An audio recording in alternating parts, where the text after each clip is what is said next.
بسم اللہ الرحمن الرحیم۔ السلام علیکم۔ شروع کرتے ہیں اللہ عز و جل کے نام سے۔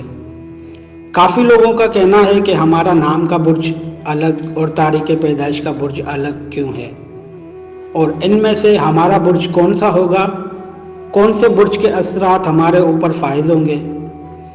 تو آج ہم آپ کو بتائیں گے کہ برج لینے کے کل کتنے طریقے ہیں اور ان طریقوں میں سے کون سا طریقہ ہمارے لیے صحیح ثابت ہوگا۔ تو شروع کرتے ہیں۔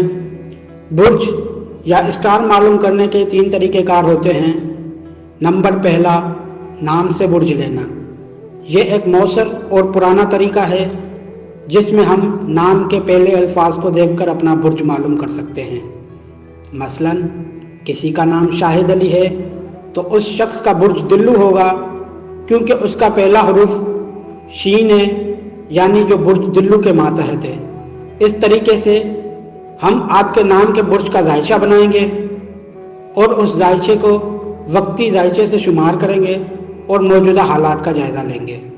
برج یا اسٹار معلوم کرنے کا دوسرا طریقہ، یعنی تاریخ پیدائش سے برج معلوم کرنا۔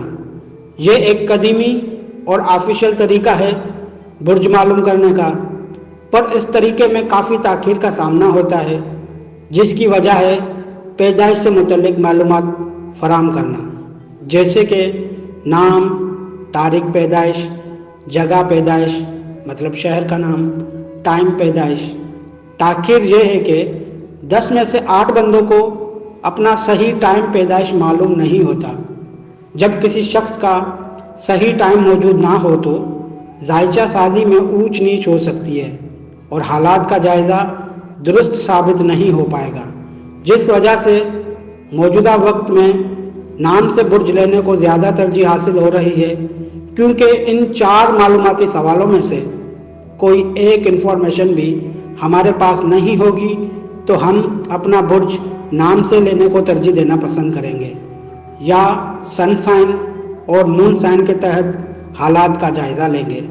نمبر 3، علم الابجد کے مطابق برج لینا۔ علم الابجد کو علم الاعداد کا علم بھی کہتے ہیں۔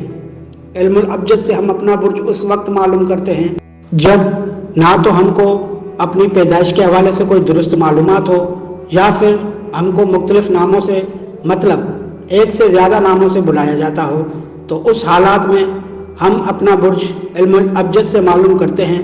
علم الابجد میں موجودہ نام کے اعداد کو 12 سے تقسیم کر کے اپنے برج کا ہندسہ معلوم کیا جاتا ہے اور اس کو اپنا برج مانا جاتا ہے۔ علم الابجد کا یہ طریقہ عاملین عملیات میں بھی استعمال کرتے ہیں مزاج معلوم کرنے کے لیے۔ امید ہے ہماری آج کی یہ معلومات آپ کو پسند آئی ہوگی۔ علم النجوم کی روشنی میں مزید کسی بھی رہنمائی کے لیے ہمارے YouTube چینل کو سبسکرائب کریں، دوستوں سے شیئر کریں۔ آپ کا اپنا ابن آدم حماد حسین۔ السلام علیکم۔